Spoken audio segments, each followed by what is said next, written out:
guys, what's up? It's your girl Simone SHARICE here, and today in this video I wanted to show you guys the difference between two different kinds of laces. One that will melt in your skin like this, and one that just looks so outright fake and is not really the best of the best. So I showed you in comparison, so make sure you keep on watching. Make sure you are subscribed to my channel and click the notification bell. Okay, so this is the lace that's being sold on the market. Many companies use this lace.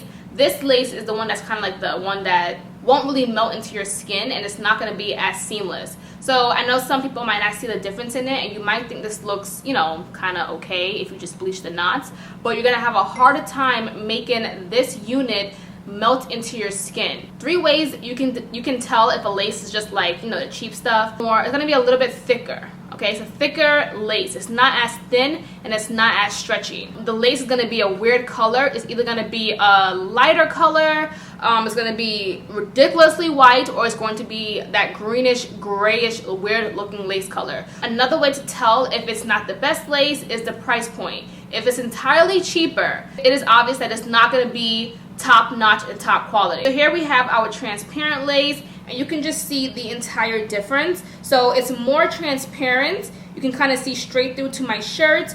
I'm going to put my arm right here, and you can see how it kind of disappears a little bit on my hand, and it's not as white. It is much more stretchier than the last one, okay? And that's really important. This is what's going to lay down on your skin and melt into your skin, whether you use glue, gel, spray, or just do it glueless. So this is the one that you really want to invest your money in. All right, so I have them both side by side. This is the one that's not the best, and this is the Undetectable lace. Okay, so there is a difference. I'm gonna go even closer for you guys. Just really focus on the color of the lace. It's lighter. So this one is the transparent one. This one is the not transparent one. Okay, so now so right here is the one that isn't the best. Again, I'm showing it to you while it's on my head.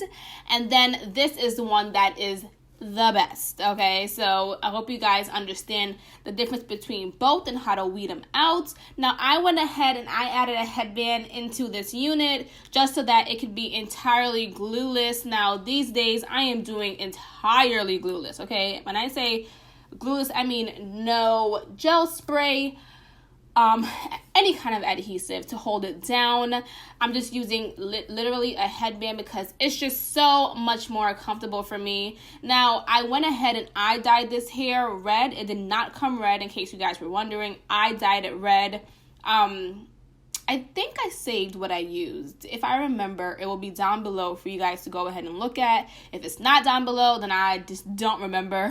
I have so much dyes in my cabinet that I'm just trying to get rid of them. So I was like, okay, 2 type of reds, let's buy, let's do. Okay, so here I am just hot combing the hair, going straight back. I'm just gonna go ahead and style this unit for the rest of the video. Again, I kept it simple. I did also bleach the knots. I'm gonna make that clear. I forgot to say it before.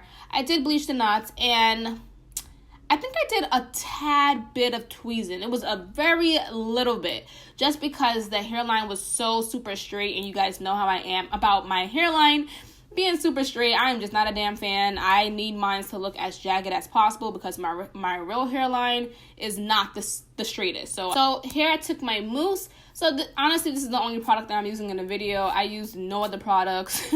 This was all, and to get my hair to be really flat. Now, this was a full lace wig. I didn't even realize that until I put it on my head. I'm like, crap, this is a entire full lace wig. And when I say crap, I mean, it's a pro and a con, because sometimes a full lace wig just takes more time to flatten.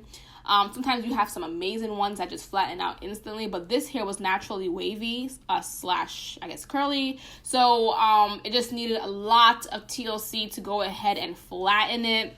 Honestly, I should have just wore it curly because the red with the curls was so beautiful. I just don't know really why I didn't go ahead and do that. I did go ahead and keep a simple middle part because I was like, you know what?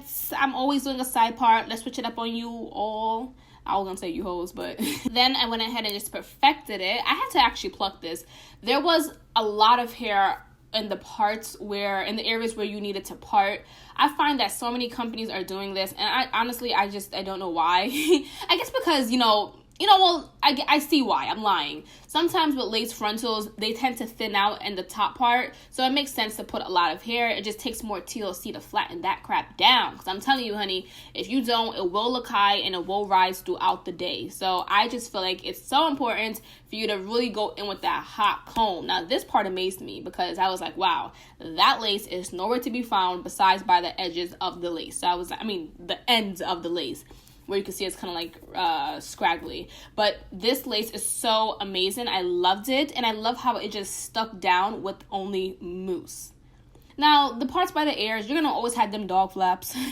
So that's something you can't really get rid of unless you are going to gel or glue it. It is what it is. I put my headband up closer than usual, as you can see, because I was like, let's see if it'll stay down more. But it did stay down towards the end. But if you don't put anything down, you might have a little bit of a hard time of keeping that down. And if anything, just cover your hair.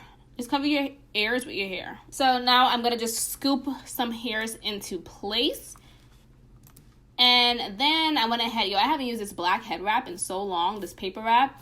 But I felt like because I wasn't using any kind of thing to hold my wig down, I was like, you know what, let's go ahead and use this spray again let's go ahead and use this black wrap. Because, it does hold it down with mousse. I think the mousse and that just reacts so well together. And does keep your hair in place. Take it off now. Take it off. Ooh. And then right here, I'm just doing some last minute hot comb tings. Okay. So what did you learn in this video today? Today in this video, you practically learned the difference between a Swiss lace and the difference between a transparent non-detectable lace. Which one do you want to go towards? You really want to go towards the non-detectable lace because it looks amazing. And trust me, honey, even in the times when it's hot, even if it's about to be fall, you don't really have to wear a headband. You don't have to wear gel glue or anything. All you need is a headband and it's going to stay in place. With the Swiss lace, you're going to need something because it's so hard, white, and itchy that you're going to need it to lay down and flat for it to look natural. So hope you enjoyed this video with Love Me, and I'll see you guys in my next video.